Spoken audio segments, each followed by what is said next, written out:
Mwandiki munene wa rwang'iro wa mathomo ja University Ministry ya mathomo Mumbalaothi Simon NABUKWESI na KUURIA gwatire kiri rwang'iro rwa mathomo kuthuranira bwa kung'ana ma university na college NIUNTU pa mathomo ja CBC akere kiri mambura ja gwikira thombe ja kenda ja University ya Miru jaja kuthithikite na njira mitandao. Ambassador NABUKWESI augite ati mutatara juju wa CBC jugwite juruthuraniri bubwega na ntere cionthe kiri aritani na intone bya kuthoma nabyo. Mukiri wa mithika na ripoti yeje.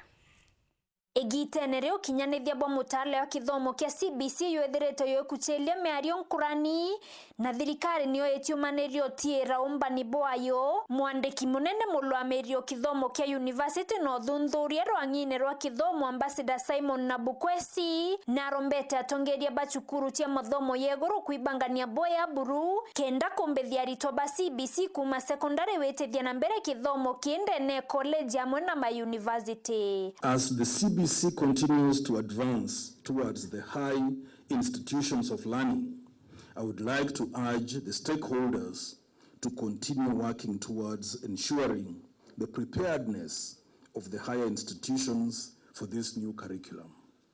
Vocational colleges, TVET colleges, universities, as well as tertiary institutions should work towards putting in place all the necessary tools to ensure the smooth transition from 844 to CBC. Okaitene kauna rombete atiari kuatanira na arimu amwe na thirikari kenda kumbethia mutaala yo. The Ministry of Education is working very hard to ensure 100% transition right from primary level to tertiary level.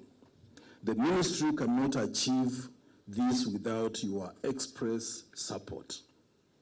I appeal to you to work towards enabling the achievement of this noble role. Akiaria gitaria graduation kenda Emeru University of Science and Technology munini o chancellor sukuru nayo Professor Romana Sodhiambo awete bo ibetete na mbere kuibangania boe ya ukinyanithia mibango thirikari kithomo neke. We are geared to do our part as an institution in the proper implementation of the CBC, that is competency-based curriculum, both in terms of our teaching as well as supporting the work of teachers, principals, and schools in the nation. Antonia we Chancellor Sukuru Dr. James Mwangi amwena ariebangi kiathone ki barombete aritocho anjira ingichi otiandika nontobwa kinyamara kia wagi bwangwe kira kirumirite Kenya. I call upon you to play your role in rebuilding our civility as a country and be united in addressing our socio-economic challenges. Be guided that time of employment is no more. In line with our theme for this year's graduation, embracing technology and innovation to revolutionize the global market. It is your responsibility to change your world, and that it around you using all that you have learned and acquire while at Miru University of Science and Technology, the university we love so much. The world is facing an economic recession brought on by the COVID-19 pandemic and made worse by the war in Ukraine. I, however, want to encourage you that it is in times like these that great innovations are made. I therefore challenge you graduates and other Kenyans listening to me today. What are some of the problems facing Kenya?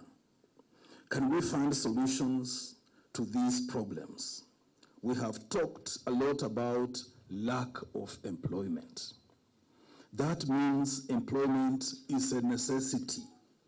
It's upon us to find our own homegrown solutions to these kind of problems facing our nation. Nkiripotera Wero TV kuma Tiania, Mbeta wa Mukiri wa Mithika.